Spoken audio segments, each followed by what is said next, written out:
और उसके साथ साथ हम देख सकते हैं कि तैयारी एक तरीके से पूरी हो चुकी है। जो जो तैयारी यहाँ पर की गई है वो इसीलिए की गई है क्योंकि बारामती, सिर्फ बारामती से नहीं तो महाराष्ट्र से भी बाकी लोग आएंगे। कई सारे बड़े नेता इसमें शिरकत करेंगे तो उनके सामने दरअसल अजित पवार को यह अंतिम विदाई देनी चाहिए। जब से ये खबर आई है तब से लोग महाराष्ट्र में एक तरीके से सदमे में, और एक राजनीतिक हल्का भी हम कह सकते हैं कि इसमें सदमे में। कई सारे सवाल भी उठे इस पूरे हादसे को लेकर। अजित पवार दरअसल जिला परिषद के चुनाव के प्रचार के लिए निकल पड़े थे, और जिला परिषद के चुनाव, लोकल बॉडीज के चुनाव में एक राजनीतिक टसल महाराष्ट्र में देखी गई है। आप भले किसी अलायंस से जुड़े हुए हो, लेकिन इन चुनाव में एक दूसरे के खिलाफ प्रचार करते हुए, बात करते हुए सभी नेता इसमें नजर आ रहे थे। कुछ प्रतिक्रियाएं भी हमारे पास हैं जो अजित पवार पर हैं, वो भी हम आपको दिखाएंगे। लेकिन एक बार फिर ऋत्विक के पास चलते हैं। ऋत्विक, आपके यहाँ पर भी लोग इकट्ठा हो रहे हैं, बारामती के अलग अलग इलाकों से और महाराष्ट्र के भी अलग अलग इलाकों से लोग वहां पर इकट्ठा हुए हैं। थोड़ी देर पहले वहां पर कुछ भजन चल रहा था। अब पवार परिवार भजन और ये बाकी चीजों के लिए दरअसल माना नहीं जाता, लेकिन आज जिस तरीके से जो आज का दिन है वो देखते हुए जाहिर सी बात है कि अलग अलग लोग वहां पर आ रहे होंगे। जरा उनसे भी बात करिएगा, उनसे भी जानने की कोशिश करते हैं कि इसमें क्या क्या चीजें निकलकर सामने आएगी, क्या लोग कह रहे हैं। राजनीतिक नेता वहां पर जो इकट्ठा हुए वो लोग भी क्या कह रहे हैं। देखिए, पूर्व सांसद प्रतापराव चिखलीकर जो नांदेड़ से आते हैं वो यहाँ पर पहुंचे हैं, और आपको बता दूं कि 2 दिन पहले ही अजीत पवार नांदेड़ गए थे, कार्यक्रम में शरीक हुए थे, वहां पर उनसे मुलाकात हुई थी। उनकी कुछ यादें प्रतापराव चिखलीकर बताएंगे। किस तरह से बातचीत हुई थी, क्या लगा था तब? दादा हिंद की चादर के प्रोग्राम के लिए 25 तारीख को नांदेड़ में आए। सारा दिन नांदेड़ में थे, मेरे साथ और मेरे सभी सहयोगियों के साथ। उन्हें इतनी बातें हुई कि डेवलपमेंट कैसा होना चाहिए, डेवलपमेंट में क्या करना चाहिए, गंदगी कैसे दूर करनी चाहिए, ये सब बातें। कोई भी काम हाथ मिले तो कितना अच्छा करना चाहिए, ये तो हमेशा ही बोलते थे। मगर उस दिन में उन्होंने सारा समझाया। गुरुद्वारे में दर्शन में गए और गुरुद्वारे में कितना क्लीन है, इसका बोध लो आप, ये सब इतना क्लीन रखने का काम करो। अभी बहुत सारी बातें उनसे हुई है, मगर भगवान के पास न्याय नहीं है ऐसा मुझे लगता है। अगर न्याय होता तो भगवान हमारे दादा को नहीं ले जा सकता। बहुत दुख की बात है मेरे लिए और पूरे महाराष्ट्र के लिए। क्योंकि आप नांदेड़ से आते हैं, आपने अशोक चौहान को भी पराजित किया था। दादा की एक खासियत थी, चाहे कोई भी किसी भी पार्टी का हो, अभी तो आप उनसे जुड़े हुए हो, लेकिन उससे पहले जब आप शिवसेना में थे या अशोक चौहान के मंत्रिमंडल में जब वो काम कर रहे थे, क्या कभी किस तरह से मतलब काम करते थे, कोई भेदभाव नहीं नजर आता था? दादा के पास पार्टी का कोई सवाल नहीं था। काम करने वाले कार्यकर्ताओं को न्याय देने की भूमिका रखते थे। आज भी देखो, आज डिप्टी चीफ मिनिस्टर होते ही कोई पार्टी का नेता जाने दो या कार्यकर्ता जाने दो, उसको बात करके उसकी पूरी बात समझ के क्या कर सकते उसको अच्छे काम के लिए वो करते थे। हर पार्टी के कोई पार्टी में नहीं रहा तो भी उसको हेल्प करना दादा का स्वभाव था। बिल्कुल। तो देख रहे हैं प्रतापराव चिखलीकर पहुंच गए हैं यहाँ पर, और अंतिम दर्शन के लिए वो आगे बढ़ रहे हैं। और साथ ही यहाँ पर अगर मेरे दाहिनी ओर दिखा दूं आपको, इस तरह से इस्कॉन का एक ग्रुप आकर यहाँ पर भजन कर रहा है, हरे रामा हरे कृष्णा का जप यहाँ पर किया जा रहा है। और हर कोई बारामती कर जो यहाँ पर मौजूद है, जो हर कार्यकर्ता जो महाराष्ट्र के कोने से यहाँ पर पहुंचा है, सबकी कुछ न कुछ यादें जो है वो सुनने में मिल रही है। और कहीं ना कहीं किसी तरीके से अजीत पवार ने अपने काम के जरिए, अपने स्वभाव के जरिए एक जुड़ाव, एक लगाव हर किसी से बनाया था, निर्माण किया था। जो और शायद यही वजह है कि बारामती में आज कोई भी पार्टी हो, उनके नेता यहाँ पर इकट्ठा होते हुए यहाँ पर नजर आ रहे हैं। यहाँ पर बाकी भीड़ भी यहाँ पर नजर आ रही है। कुछ कार्यकर्ताओं से बात करेंगे क्योंकि अभी भी कई सारे अनसुलझे सवाल इस पूरे मामले में रहे हैं। हमारे साथ कुछ कार्यकर्ता यहाँ पर इकट्ठा है अजित पवार के साथ, पवार परिवार के साथ। आप बारामती से हैं, कहाँ से हैं? मैं पुणे से आया हूँ। पुणे से आए हुए हैं। कितने साल से आप पवार परिवार के साथ जुड़े या एनसीपी के साथ में जुड़े हुए? मैं वैसे तो शिवसेना का हूँ, लेकिन कई 12-14 साल से मैं अजीत दादा को पहचानता हूँ, क्योंकि मेरे अनुबंध सेवा प्रतिष्ठान के पत्रसंस्था। आप शिवसेना से होते हुए अजित पवार के अंतिम संस्कार के लिए यहाँ पर आए हुए हैं। कैसे लगा आपका अजित पवार के साथ? वो तो युवा पीढ़ी का लीडर ही है और ऐसा नेता होने वाला नहीं है। लेकिन जब ये अनुबंध सेवा प्रतिष्ठान मेरी पतसंस्था थी, उसके इनॉग्रेशन के लिए अजीत दादा को मैंने बुलाया था, उसी टाइम वो आए थे। 12 साल से उनका और मेरा रिश्ता बन चुका है। आप शिवसेना में होते हुए भी अजीत पवार से आपका रिश्ता बना हुआ है, पर एनसीपी के कार्यकर्ता कौन है? अगर एनसीपी के आइए आगे आइए, आप एनसीपी के साथ जुड़े हुए कितने साल से आप एनसीपी के साथ? मेरा जन्म हुआ है ना, जब मैं बचपन था ना, उस टाइम से मैं एनसीपी का अजीत दादा का फैन हूँ। पर अभी एनसीपी का अध्यक्ष कौन बनेगा? क्योंकि अभी अजीत दादा तो रहे नहीं, क्या दोनों को अब साथ में आ जाना चाहिए आपको लगता है? हाँ, दोनों में साथ में आना चाहिए, दोनों पक्ष एनसीपी। आप कहाँ से हैं? हम पुणे से, वाघोली। आप भी पुणे से हैं? हाँ, यहाँ पर और कोई है एनसीपी से, कोई है यहाँ पर जो बात करेगा? जी आप बात करेंगे, आइए आइए आगे आइए। आप कहाँ से हैं? जी, यहाँ पर कुछ कार्यकर्ता यहाँ पर इकट्ठा है, जरा पुलिस भाई थोड़ा बाजू में हटिए, आप जरा लोगों को बात करने दीजिए। आप कहाँ से हैं? आम्ही बारामतीचेच आहे। हिंदी में बताइए। हम बारामती से निरावागत से अजीत दादा जो हमारे घर के सदस्य जैसे थे, जैसे इधर आइए, इधर आइए। जैसे बारामती में हर घर में अपना एक कर्ता पुरुष होता है, ऐसा अजीत दादा थे। बारामती में तो हमने देखा था कि एक वक्त था कि जब सुनेत्रा पवार और सुप्रिया सुले लड़ाई देखी गई थी, आप सभी को किसी न किसी को चुनना पड़ा था। क्या आपको लगता है आप अजीत दादा के जाने के बाद ये लड़ाई अब खत्म हो जानी चाहिए? नहीं, ये लड़ाई तो खत्म हो जानी चाहिए, लेकिन अजीत दादा थे तब तक कोई परेशानी नहीं थी। अभी भी सभी पवार कुटुंबीय है, लेकिन अजीत दादा की कमी हमेशा रहेगी। आगे कैसे होगा बारामती में? कौन बारामती को संभालेगा? कौन है बारामती में आपको लगता है कि जो कर सकता? नहीं, जो अभी तो पवार फैमिली ही है सभी, लेकिन अजीत दादा थे, उनके बराबरी नहीं कोई कर सकता। आपके बाकी कार्यकर्ता कहाँ पर हैं जिनसे हम बात कर सकते हैं? और कोई है यहाँ पर? आइए आगे आइए, आगे आइए, ये आगे आइए, आगे आइए। हाँ, ये कहाँ से है? आप कहाँ से हैं? आगे आइए, इधर आइए। आप कहाँ से हैं? इधर से, बारामती से। इधर बारामती से है। बारामती से, आप भी बारामती से? इधर से। अभी हमने इनसे पूछा कि अभी बारामती में तो दो अलग अलग धड़े हैं, दो अलग अलग लोग। पिछली बार तो हमने देखा कि परिवार के भीतर ही विधानसभा लोकसभा दोनों में लड़ाई हुई थी। आज अजीत दादा यहाँ पर नहीं रहे, तो आपको लगता है कि अब खत्म हो जानी चाहिए वो लड़ाई? लड़ाई खत्म हो जानी चाहिए? लड़ाई तो खत्म ही होनी चाहिए। अभी क्या बचा है? अभी दादा तो गए ना, जो अच्छा आदमी था वही गया ना। अभी लड़ाई करके क्या फायदा अभी? और किससे लड़ेंगे? अपने घर से लड़ेंगे ना। अब तो अपने घर से एक था मतभेद था उनका, लेकिन अभी तो एक ही वही क्यों होना पड़ेगा ना। अभी जो करता था वही चला गया, अभी किससे लड़ाई करेंगे? अब सब बड़े नेता यहाँ पर आ रहे हैं, आज अमित शाह भी यहाँ पर आने वाले हैं, बाकी लोग भी यहाँ पर आने वाले हैं। क्या कहेंगे आप उन लोगों को? एक वक्त था कि जब अजीत पवार एक तरीके से पोस्टर बॉय बन गए थे कि भाई जो भी महाराष्ट्र में हो रहा है वो अजीत दादा की वजह से हो रहा है। आज अजीत दादा नहीं रहे, आज सभी लोग उन्हें श्रद्धांजलि दे रहे हैं, कह रहे हैं कि महाराष्ट्र का बहुत बड़ा नुकसान हो गया। हाँ, तो वो तो नुकसान तो महाराष्ट्र का तो हुआ है, लेकिन हमारा इधर का तो बारामती का तो बहुत ज्यादा बड़ा नुकसान हो गया है। लेकिन हमारे इधर कैसा था? अभी दादा है तो हम किसी चीज की मांगने की जरूरत नहीं थी, या किसी चीज को कहाँ से जाने की किसी जरूरत नहीं। कभी भी जाके मिल सकते थे उन्हें? हाँ, कभी भी मिल सकते हैं, लेकिन कोई भी चीज रहती तो अपने आप में इधर आ जाती ना। अभी किसी के पास हाथ फैलाने की जरूरत नहीं थी, हो जाता था ना किसी बड़े जो मिलता तो आज मांगने की जरूरत नहीं मिलती, जो है तो सब मिलता। आप कहाँ से? हम बारामती से। आप भी सभी लोग बारामती से आए हुए हैं यहाँ पर, और कल से आप यहीं पर है आप?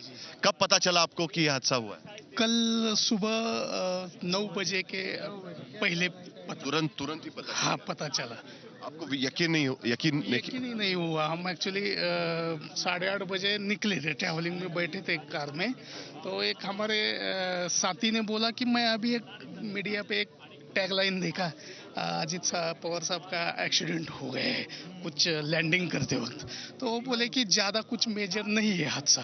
तो हम थोड़ा आगे गए, बाद में फ़ोन आने लगे, अरे थोड़ा बड़ा एक्सीडेंट हो गया। तो हमने फिर सोशल मीडिया पे जाके देखा, तो तुरंत वो ब्रेकिंग आ रहा था कि उनको सिर को बहुत ईजा हो गई है, पैर को ईजा हो गई। बाद में थोड़ी देर में ऐसा टैगलाइन आया कि अब अजीत दादा नहीं है, लेकिन अभी आप कौन चाहते हैं कि एनसीपी में उनकी जगह कौन ले?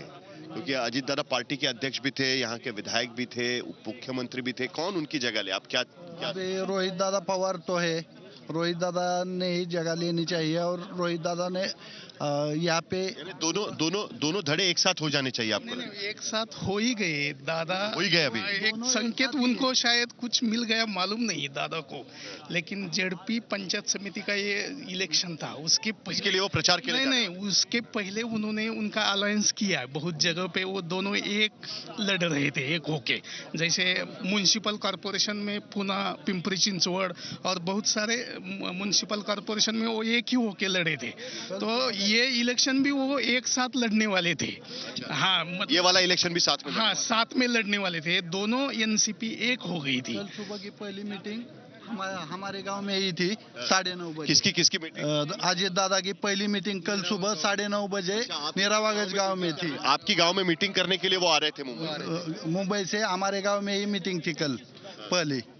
उसके बाद करंजे पुल जिला परिषद पंचायत समिति का इलेक्शन का कल पहली मीटिंग हमारे गांव में थी, इसलिए अजीत दादा इतनी सुबह आ गए थे। हमारे साथ कई सारे समर्थक यहाँ पर है जो एनसीपी के अलग अलग एक तरीके से अब ये अपने आप को राष्ट्रवादी परिवार कहते हैं। दरअसल दो धड़े हो चुके हैं पार्टी के, एक एनसीपी एसपी है, एक एनसीपी जो अजीत पवार चलाते थे। कई सारे अनसुलझे सवाल महाराष्ट्र की राजनीति में आज की स्थिति में रहेंगे, क्योंकि महाराष्ट्र में उप मुख्यमंत्री कौन बनेगा, एनसीपी का अध्यक्ष कौन बनेगा, जो पार्टियां साथ में आने की बात चल रही थी उस पार्टियों के साथ में आने का अब आगे क्या होगा, उस कंबाइंड पार्टी की कमान कौन संभालेगा, ये सारे सवाल आज की स्थिति में भी अनसुलझे। इनके कार्यकर्ता यहाँ पर इसलिए खड़े हैं और इनसे हम अलग अलग बात कर रहे हैं। आइए, आप आगे आइए। आप कहाँ से आए हुए हैं? बारामती। आप भी बारामती से? ये सारे बारामती के उनके कार्यकर्ता, और बारामती इसीलिए उनका गढ़ माना जाता है। आइए, आप बताइए कि आपको क्या लगता है, जो एनसीपी अब अलग अलग है, क्या आपको लगता है कि साथ में अभी जरूरत है दोनों एक आने का? अभी तो क्या है, पवार साहब का, जब पवार साहब तो अभी बूढ़े हो गए, अजीत दादा थे, अजीत दादा तो गुजर गए, अभी पार्थ है, जय पवार है, सुप्रिया सुले है, तीनों मिलके अभी हो जाएगा कुछ। तो यही भावना एक तरीके से एनसीपी के कार्यकर्ताओं में यहाँ पर नजर आ रही है। और उसके साथ साथ ये भी बात है कि कुछ तस्वीरें हम आपको दिखा दें कि अब यहाँ पर भी तैयारियां शुरू हो चुकी है। ये 8 फीट का एक स्तंभ यहाँ पर बनाया गया है और अजीत पवार के हम देख सकते हैं कि अलग अलग 12 तस्वीरें यहाँ पर आप देख सकते हैं। अजीत पवार आमतौर पर ये सारी नई तस्वीरें मैं कह सकता हूँ कि ये यहाँ पर हम देख सकते हैं कि अजीत पवार सरकार में आने के बाद आमतौर पर ये जैकेट्स उन्होंने 2024 में पहनना शुरू कर दिया था, लेकिन हम कह सकते हैं कि महाराष्ट्र की राजनीति में 1999 से लेकर 2026 तक किसी ना किसी तरीके से अजीत पवार का प्रभाव रहा है। कई बार वो अलग अलग विपक्षी पार्टियों का निशाना बनते रहे, कई बार उनके कुछ फैसले कंट्रोवर्सी में जाते गए, कई बार उनके राजनीतिक फैसले कंट्रोवर्सी में जाते गए, लेकिन उसके साथ साथ एक इलाके में अपना दबदबा कायम रखने वाले नेता के तौर पर हमेशा उन्हें देखा गया था। महाराष्ट्र की राजनीति में कभी अजीत पवार शरद पवार से अलग होंगे ये भी शायद किसी ने नहीं सोचा था, लेकिन 2023 में ये भी बात आखिरकार हो ही गई थी। लेकिन उसके बाद भी अलग अलग पार्टियों में सभी से संबंध बनाए रखना, इसलिए आप देख सकते हैं कि अलग अलग राजनीतिक पार्टियों के नेता, राज ठाकरे भी बारामती पहुंच चुके हैं। मैंने कहा कि कल उद्धव ठाकरे और उनकी पत्नी भी कल सुनेत्रा पवार को सांत्वना देने के लिए कल देर रात 12:30 बजे बारामती पहुंची थी, उनसे उन्होंने मुलाकात की थी। अमित शाह और भारतीय जनता पार्टी के अध्यक्ष नितिन नवीन भी 12:30 बजे तक यहाँ पर बारामती में आएंगे, पवार परिवार से मुलाकात करेंगे। और पवार पॉलिटिक्स की हमेशा एक तरीके से यही खूबी रही है कि विरोधी होने के बावजूद भी अलग अलग पार्टी के नेताओं से संपर्क बनाए रखें, उनसे बातचीत बनाए रखें।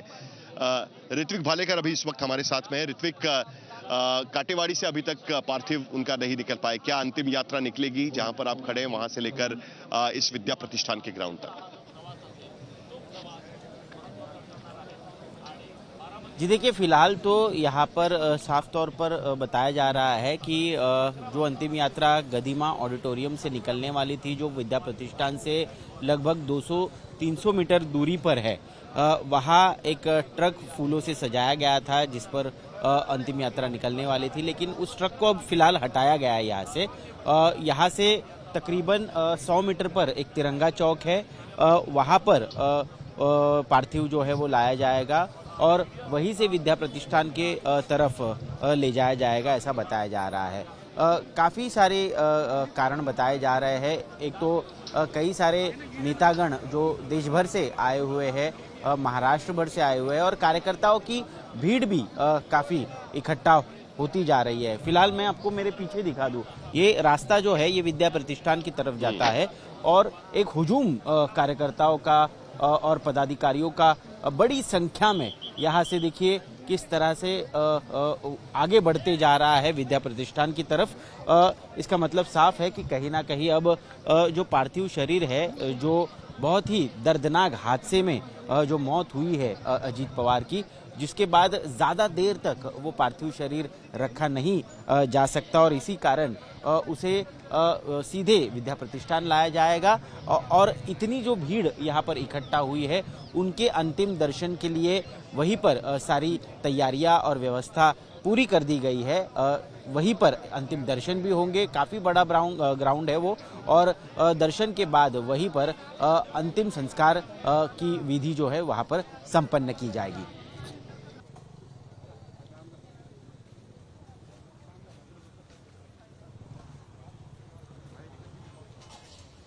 वित्त मंत्री होते हुए जिस तरीके से उन्होंने लाड़की बहन यानी लाडली बहना स्कीम जो महाराष्ट्र में लागू की थी, उसकी वजह से वो अपने आप को पेश करना चाह रहे थे, इसलिए पूरा अटायर उनका चेंज हो गया था 2024 के विधानसभा चुनाव में। पिंक कलर का जैकेट, गुलाबी रंग का जैकेट पहनकर वो हर जगह जाकर अजीत दादा ने कैसे अपना वादा पूरा किया और बहनों के लिए सौगात लेकर वो आए हुए हैं, ये बात वो कहने की कोशिश कर रहे थे। तो उनका वहां पर महिलाएं होंगी, ये लाडली बहना जो योजना है उसको लेकर भी कुछ महिलाएं बात कर सकती है। हालांकि एनसीपी पार्टी दरअसल ऐसी पार्टी मानी जाती है कि अलग अलग सत्रप वहां पर एक साथ होते हैं और वो पवार परिवार को मानते हैं, शरद पवार को मानते थे, वही सत्रप अजीत पवार को भी मानते थे। लेकिन महिलाओं का वहां पर क्या कहना है, अगर ओमकार वहां पर कुछ महिलाएं और उनसे आप बात कर सकें।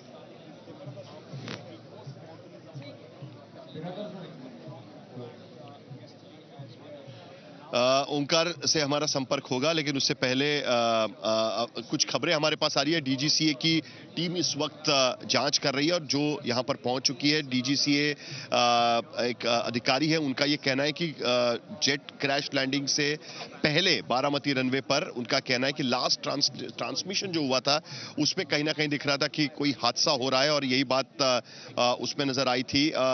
और रनवे से पहले दरअसल ये क्रैश वहां पर हुआ और रनवे की टीम वहां पर पहुंची हुई है। उसके साथ साथ गृह मंत्री, अभी भी खबर यह भी आ रही है कि गृह मंत्री अमित शाह 10:15 बजे के करीब बारामती पहुंचेंगे। अजीत पवार के अंतिम संस्कार में गृह मंत्री अमित शाह शामिल हो रहे हैं। महाराष्ट्र के मुख्यमंत्री अजीत पवार का अंतिम संस्कार 11 बजे विद्या प्रतिष्ठान में किया जाएगा और सीधे यहीं पर गृह मंत्री अमित शाह और उनके साथ में भारतीय जनता पार्टी के अध्यक्ष नितिन नबीन वो भी वहां पर यहां पर पहुंचने वाले हैं। बीजेपी के तमाम बड़े नेता इस अंतिम संस्कार में शामिल होंगे। कई सालों तक दरअसल भारतीय जनता पार्टी ने कोशिश की कि बारामती का गढ़ में शरद पवार को मात देने की कोशिश, पवार परिवार को मात देने की कोशिश, कई बार तो पवार परिवार बनाम पवार परिवार की भी लड़ाई हुई, लेकिन बारामती का गढ़ पवार परिवार से नहीं हटा पाए। लेकिन आज की स्थिति में अजीत पवार उनके अलायंस पार्टनर है, अजीत पवार उनकी पार्टी के साथ में सरकार में है और ऐसे में भारतीय जनता पार्टी भी उनके शोक में शामिल है, बारामती वासियों के और उनके समर्थकों के शोक में शामिल है। और इसीलिए अमित शाह भी खुद 10:15 बजे आज बारामती पहुंच रहे हैं और उसके बाद इस अंतिम संस्कार में भी वो शामिल होंगे। 11 बजे अजीत पवार पर अंतिम संस्कार विद्या प्रतिष्ठान के इसी ग्राउंड में किया जाएगा। विद्या प्रतिष्ठान की संस्था पर सुनेत्रा पवार, अजीत पवार खुद भी है, उसके साथ साथ शरद पवार भी इस संस्था से जुड़े हुए हैं। कई सालों पहले इस संस्था को स्थापित किया गया था एजुकेशन इंस्टीट्यूट के तौर पर और कई बार जो भी डिग्निटरी बारामती आते हैं उनको विद्या प्रतिष्ठान लाया जाता है। पवार परिवार से इस पूरी संस्था का एक बड़ा नाता जुड़ा हुआ है। ओमकार वाबले हमारे साथ जुड़ चुके हैं। ओमकार, जैसे मैंने कहा कि कुछ महिलाओं से बात होना जरूरी है, क्योंकि 2024 के चुनाव के पहले लाडली बहना योजना जो लाई गई थी महाराष्ट्र में, 1500 रुपए जो महिलाओं के बैंक अकाउंट्स में गए, उसका एक भारी असर पड़ा था। और उसके बाद अजीत पवार ने अपना पूरा अटायर चेंज कर लिया था। गुलाबी जैकेट पहनकर आमतौर पर कम हंसने वाले अजीत पवार चेहरे पर मुस्कान लेकर प्रचार करते हुए भी नजर आए थे। तो कुछ महिलाओं से बात करिए, पूछते हैं कि वो अजीत पवार को, अजीत दादा को किस नजर से देखते हैं।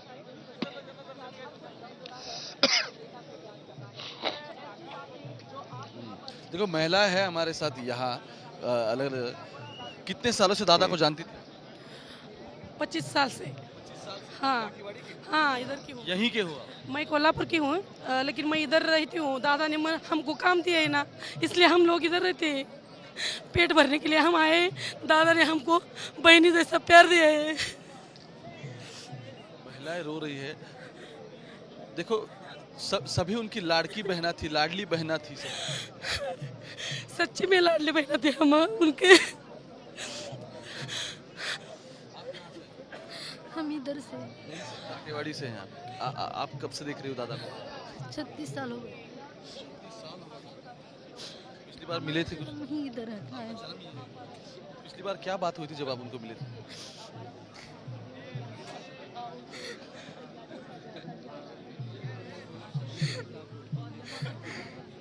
सभी लाडली बहना आप सीधे देख सकते हो, सब रो रही है, सभी के आंखों में आंसू हैं, आंखें नम हैं।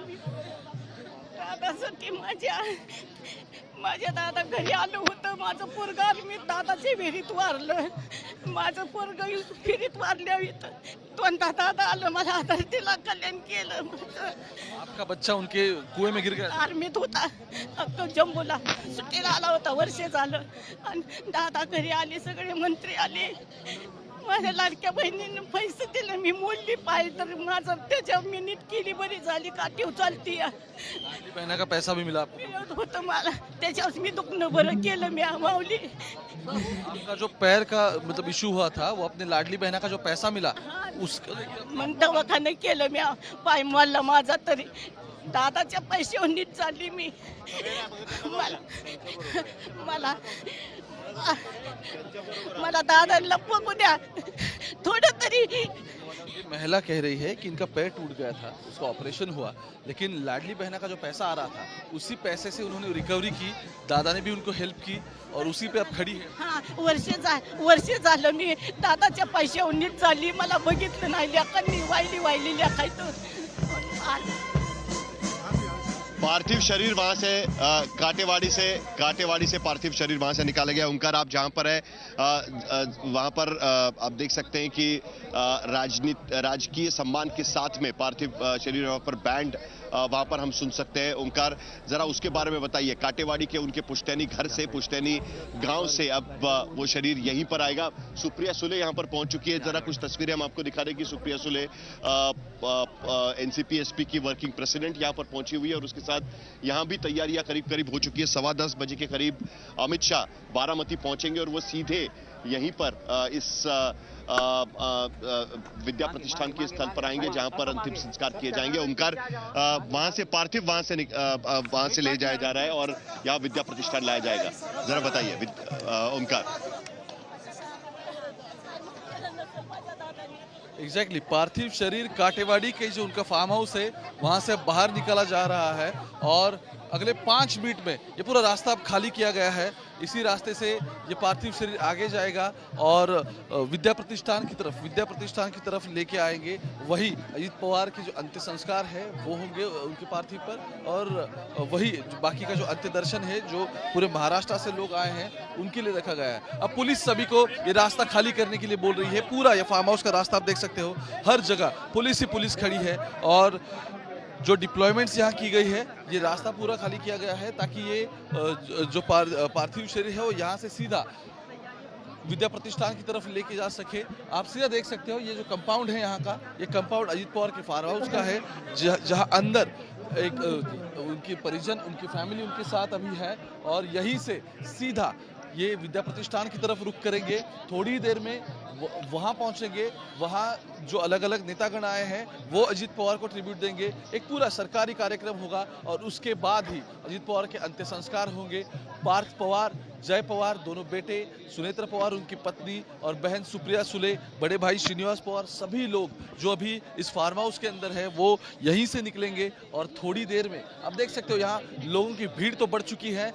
सुबह से जितने लोग आ सकते थे उतने अकोमोडेट तो हो गए, लेकिन उसके बाद अब जो लोग आ रहे हैं उन्हें रोका जा रहा है, क्योंकि अगले 5 मिनट में यहीं से पार्थिव शरीर को बाहर निकाला जाएगा और इसलिए अब लोगों को अंदर नहीं छोड़ा जा रहा है, लोगों को बाहर ही रोका गया है। तो थोड़ी देर में ये जो बाकी के जो यहाँ की प्रक्रिया है वो भी पूरी हो जाएंगी।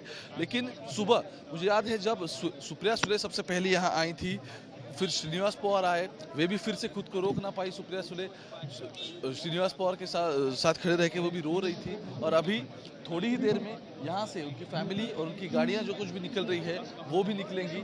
यहाँ पुलिस की वैन आप देख सकते हो, ये पायलट वैन है, इसी को उसके पीछे पीछे फैमिली की गाड़ी जो है वो चली जाएंगी और अजीत पवार का जो पार्थिव शरीर है वो यहीं से बाहर निकाला जाएगा। और थोड़ी ही देर में वो विद्या प्रतिष्ठान की तरफ उसका रुख करेंगे और बीच में जो कनेर सरोवर 1-2 छोटे-छोटे गांव आते हैं वहां भी लोग एक साथ जुड़ चुके हैं। लोग अजीत पवार को अलविदा करने के लिए, उन्हें आखिरी बार देखने के लिए लोग यहां पहुंच चुके हैं। और सबके मन में यही है, सबकी यही चाह है कि बस एक बार वो दादा को देख ले, उनका दर्शन हो जाए और उन्हें अलविदा कर पाए। देखो सिर्फ बारामती से नहीं, पूरे महाराष्ट्र से, पूरे देश भर से काटेवाड़ी में लोग आ पहुंचे हैं। पुलिस बंदोबस्त यहाँ का बढ़ चुका है। पीछे का रास्ता जो सुबह से लोगों से लबालब था, ये रास्ता पूरा भर चुका था। वहां आप देख सकते हो कि लोग कुछ दर्शन लेके उस तरफ से बाहर निकल रहे हैं, लेकिन रास्ता ऐसा है कि वो खाली किया गया है। तो अगले 5 मिनट में यहीं से अजीत पवार की जो पार्थिव की यात्रा है वो शुरू हो जाएगी और अंत्य यात्रा यहीं से निकलेगी, जो सीधा विद्या प्रतिष्ठान का ग्राउंड, जो विद्या प्रतिष्ठान पवार इन्हीं का फैमिली का ट्रस्ट है, जो सुनेत्रा पवार उसकी खुद ट्रस्टी है। सुनेत्रा पवार बहुत सालों से विद्या प्रतिष्ठान की जितनी भी संस्थाएं हैं अलग अलग वे चलाते आ रही है। और उसी के बाद सुनेत्रा पवार की राजनीतिक एंट्री हुई, जब सुप्रिया सुले के खिलाफ अजीत पवार ने खुद सुनेत्रा पवार को उतार दिया। चुनाव में उनको हार का सामना करना पड़ा, लेकिन उसके बाद सुनेत्रा पवार राज्यसभा पे सांसद बन गई। और अब आप देख सकते हो कि सुनेत्रा पवार, पार्थ पवार, जय पवार थोड़ी ही देर में यहीं से निकलेंगे। उनकी फैमिली की जो गाड़ियां हैं वो गाड़ियां हो चुकी है। अजीत पवार का जैसे ही पार्थिव शरीर की गाड़ी बाहर आएगी, उसी के साथ ये गाड़ियां भी बाहर निकलेंगी। अगले 2 मिनट में आप आगे सीधा देख सकते हो, ये पवार फैमिली की और एक गाड़ी अब बाहर आ रही है और इसी गाड़ियों में से पवार फैमिली बाहर निकलेगी। और ये सब अब विद्या प्रतिष्ठान का रुख करते हुए आपको नजर आएंगे। थोड़ी ही देर में फैमिली के अलग अलग मेंबर्स जो है वे भी यहाँ से बाहर निकलेंगे और सभी अजीत पवार को एक आखिरी अलविदा कहने के लिए, अजीत दादा को एक उनका आखिरी दर्शन लेने के लिए आप पहुंचेंगे। विद्या प्रतिष्ठान पे सुबह से बहुत भीड़ लगी हुई है, लेकिन ये परिजनों की मांग थी कि कुछ भी हो जाए, लेकिन अजीत दादा को जिस मिट्टी से अजीत पवार जिस जमीन में है, जहां से अजीत पवार का बचपन गुजरा है, उसी में अजीत पवार एक बार आए, ये सभी का कहना था। आप आगे 2 वैन्स देख सकते हो, ये 2 वैन्स भी अभी निकल चुकी है यहाँ से और अजीत पवार की जो अंत्य यात्रा यहाँ से शुरू हो चुकी है। सीधे आप विजुअल्स देख सकते हो, पहली पायलट वैन जो आगे आ रही है फैमिली की, और उसके बाद ये शववाहिनी अजीत पवार की काटेवाड़ी से निकलते हुए, काटेवाड़ी से सीधा ये अब अगर 2-3 गांव करते हुए पहुंच जाएंगी विद्या प्रतिष्ठान। और विद्या प्रतिष्ठान में अजीत पवार का अंतिम दर्शन होगा। उसके बाद ही अजीत पवार की जो फ्यूनरल है, यानी कि अजीत पवार का अंत्य संस्कार वो भी किया जाएगा। काटेवाड़ी के सभी लोग यहाँ मौजूद है, सबकी आंखें नम है, सब लोग यहाँ रो रहे हैं, सब दादा को आखिरी बार अलविदा करने के लिए यहाँ पहुंचे हैं।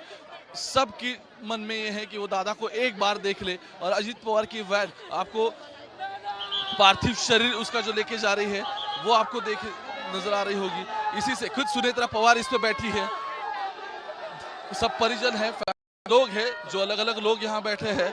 अजीत पार्थ पवार है और राणा जगजीत सिंह जो सुनेत्रा पवार के भाई है, जय पवार भी आपको उसमें दिखाई देंगे। जय पवार भी आपको उसमें वैन में दिखाई दे रहे होंगे जो इसमें जा रहे हैं। पीछे युगेंद्र पवार और रोहित पवार इस वैन में बैठे हैं। फैमिली इस शववाहिनी के साथ आगे बढ़ती हुई आपको नजर आएगी। थोड़ी ही देर में ये सब लोग विद्या प्रतिष्ठान पहुंचेंगे, जहां जिस विद्या प्रतिष्ठान पे अजित पवार का अंतिम दर्शन और अंत्य संस्कार होने वाले हैं।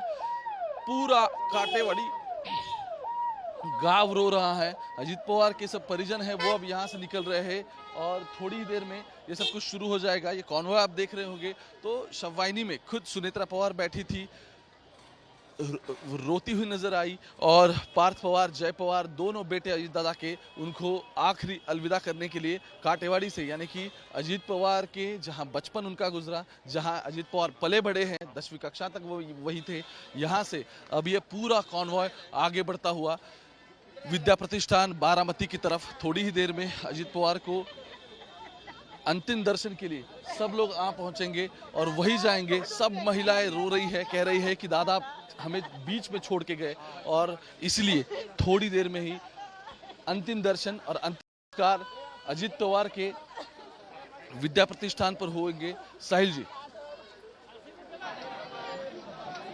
तो यहाँ पर भी तैयारियां शुरू हो चुकी है और यहाँ पर लोग यहाँ पर काफी संख्या में यहाँ पर इकट्ठा है। कुछ तस्वीरें भी हम आपको दिखाएंगे। काटेवाड़ी जो उनका पुश्तैनी गांव है, वहां पर दरअसल राजनीतिक सम्मान के साथ में अजित पवार की विदाई की गई। इसकी घोषणा महाराष्ट्र सरकार की तरफ से पहले की गई थी। 3 दिन महाराष्ट्र में शोक मनाया जाएगा, सरकारी कार्यालय बंद रहेंगे और उसके साथ साथ जो राजकीय सम्मान दिया गया। और यहाँ पर भी करीब करीब तैयारियां पूरी हो चुकी है। आप देख सकते हैं कि सुप्रिया सुले यहाँ पर है, वो रिक्वेस्ट कर रही है यहाँ पर पुलिस कर्मियों से कि आप नीचे बैठिए, क्योंकि भारी संख्या में यहाँ पर समर्थक यहाँ पर इकट्ठा है और समर्थकों को देखना है कि किस तरीके से दरअसल ये चीजें की जा रही है। जरा मैडम थोड़ा पीछे हटिए, 1 मिनट, आप थोड़ा सा इस तरफ आइए प्लीज, थैंक यू।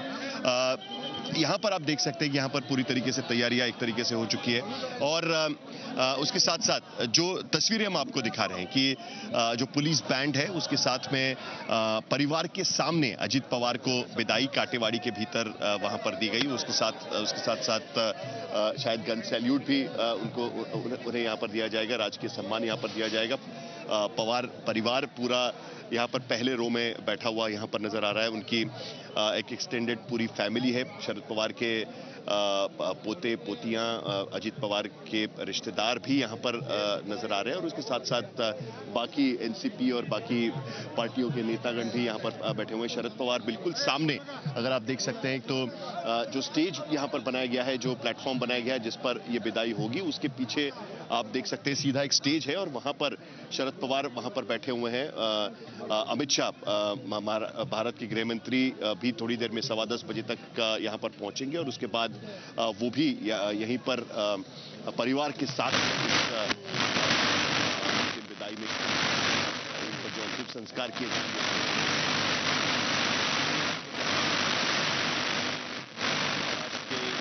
पार्टियों के नेता राज ठाकरे वो भी थोड़ी देर में विद्या प्रतिष्ठान पहुंचे। अभी जो खबर आई है महाराष्ट्र विधानसभा के स्पीकर राहुल नार्वेकर यहाँ पर पहुंचे हुए हैं और उसके साथ साथ महाराष्ट्र के कई मंत्री भी यहाँ पर आते हुए शरद पवार को मिल रहे हैं और उसके बाद वो यहीं पर बैठेंगे। सबके सामने, सबकी मौजूदगी में एनसीपी के अध्यक्ष और महाराष्ट्र के उप मुख्यमंत्री अजित पवार को विदाई दी जाएगी। तो ये कार्यक्रम यहाँ पर होगा, लेकिन उससे पहले जब हम बात कर रहे थे जिस तरीके से ऋत्विक भालेकर के पास चलेंगे, क्योंकि अब काटेवाड़ी से तो उनका पार्थिव निकल चुका है और हो सकता है कि वो सीधे विद्या प्रतिष्ठान लाया जाए। 10 करीब बज चुके हैं और 10:15 बजे के करीब 11 बजे दरअसल अंतिम संस्कार यहाँ पर होने हैं। और जहाँ पर आप है ऋत्विक, वहाँ पर क्या तैयारियां चल रही है, वहाँ पर किस तरीके से काटेवाड़ी से जो पार्थिव उनका निकला है वो वहाँ से इस विद्या प्रतिष्ठान के ग्राउंड आएगा? ऋत्विक जी बिल्कुल, देखिए अब काफ़ी जो भीड़ है वो विद्या प्रतिष्ठान की ओर ही बढ़ती नजर आ रही है। कार्यकर्ताओं का एक हुजूम यहाँ पर देखा जा रहा है। कुछ ग्रुप्स जो बाहर से आए हुए हैं, इसमें से बोहरी मुस्लिम कम्युनिटी का एक ग्रुप जो है वो यहाँ पर आया हुआ है। अजीत पवार की खासियत और भी बताई जाती है कि चाहे किसी भी कम्युनिटी के हो, किसी भी धर्म के हो, सभी का काम करने के लिए वो कभी आगे पीछे नहीं देखते थे। और इस तरह से आप कहाँ से आए? हम बारामती के बारामती से हम प्रॉपर बारामती में है। हम बारामती में भोरी समाज के बहुत लोग कम है, 100 घर है, 100 घर पर दादा का इतना ध्यान था। हाँ, यानी हमारा जो भी काम रहे या कुछ तकलीफ हो तो दादा हमारी पूरी करते थे। हम इसके प्रोग्राम में सब समाज को मिलके प्रोग्राम करते थे। वो प्रोग्राम में दादा खुद आते थे, दादा आते थे, साहेब आते थे, उनकी फैमिली आते थे। इतना हमको आज इतना दुख हो रहा है कि हमारे घर का आदमी गया है। ऐसा दुख हो रहा है कि हमारे घर के आदमी गए। बहुत दुख हो रहा है हमें इस बात पर। ये बात हमारे अबू आज कम नहीं होगी। मेरा दादा का 50 साल से संबंध है। आखिरी मुलाकात कब हुई थी? कुछ बातें हुई थी क्या? कुछ 15 दिन पहले हमारी बात हो गई थी। 15 दिन पहले होते रही। 15 दिन का हमारे ध्यान में भी नहीं थे। इतने सालों से हम साथ में ही है। कभी भी हमारा कोई प्रॉब्लम था। हमारा समाज का तो छोटा है, कितने 400-500 खाली वोटिंग है हमारा। ऐसा कोई हमारा ऐसा ज्यादा एक्टर है नहीं। फिर भी हमारा इतने साल से बड़े साहब से और अजीत दादा तक सब ख्याल रखते बराबर। दादा को मतलब गोश्त बहुत पसंद था। दादा को गोश्त पसंद था? मतलब वो हम बहुत बार भी में हम जाते थे मिलने के, तो वही बोलते थे कि मेरे को टिफिन में बिरयानी भिजवा दो, शीरकुरमा भिजवा दो। तो हमारी समाज की ओर से हम उनको भिजवा दे भी थे। डिमांड करते थे? वो खुद डिमांड समाज का ध्यान रखते, पूरा समाज का ध्यान रखते। ऐसा कोई नहीं। शीरकुरमा इनको बहुत पसंद था। जब भी हम मिलने को जाते थे तो शीरकुरमा लेके जाते थे। उनको बहुत पसंद था शीरकुरमा। तो पहले शीरकुरमा पहले पीते थे। मतलब अभी पता चला कि बिरयानी शीरकुरमा बहुत पसंद करते थे दादा। क्या आप ही बना के भेजते थे? जी, हम ही बना के भेजते थे। और कोई भी काम हो दादा इमीडिएट। तो अजीत दा को अंतिम विदाई दी जा रही है। आप देख रहे हैं आज तक, आपके साथ मैं हूं अंजना ओम कश्यप। लेकिन काटवाड़ी से जब उनके पार्थिव शरीर को निकाला जा रहा था तो राजकीय सम्मान तिरंगे में उसे लपेटा गया। आइए आपको दिखाते हैं ये वीडियो। ये तस्वीरें हैं, पूरा परिवार सामने है और भारत के वो रंग जो आज अजीत दा के पार्थिव शरीर पर समेटा गया है। वो देश जिसके लिए प्रशासनिक रूप से वो काम करते रहे, वो उप मुख्यमंत्री जिन्होंने 4 दशक तक महाराष्ट्र की जनता का सेवा किया। पत्नी सुनेत्रा पवार वहां पर मौजूद है, जय और पार्थ दोनों बेटे मौजूद हैं, पूरा परिवार मौजूद है।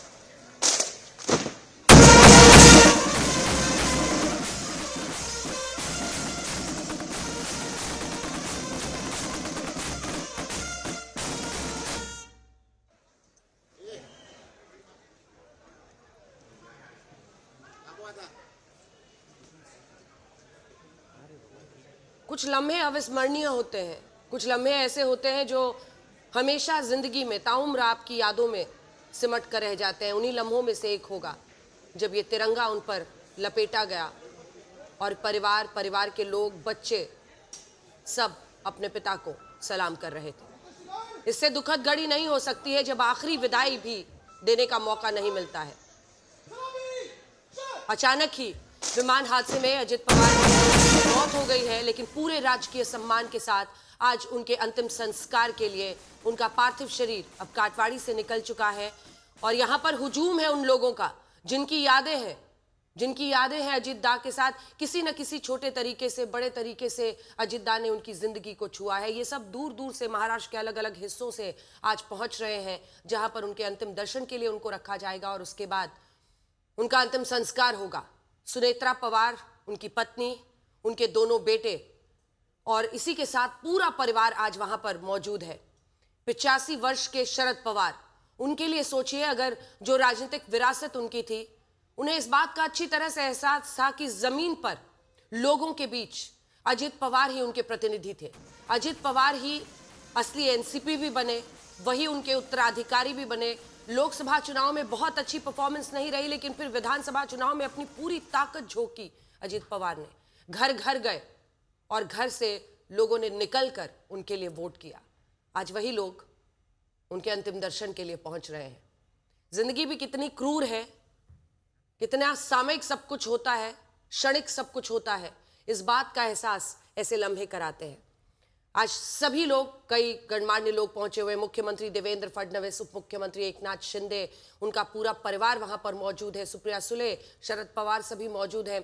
गृह मंत्री अमित शाह के पहुंचने की खबर है, बीजेपी के अध्यक्ष नितिन नबीन वहां पर पहुंच रहे हैं। लेकिन इन सब के बीच ये तस्वीरें देखकर आज सुबह भी, कल दिन भर ये खबर आपको बताने के बाद भी आज यकीन करना मुश्किल है कि ये मुस्कुराता हुआ चेहरा अब कभी सामने नहीं आएगा।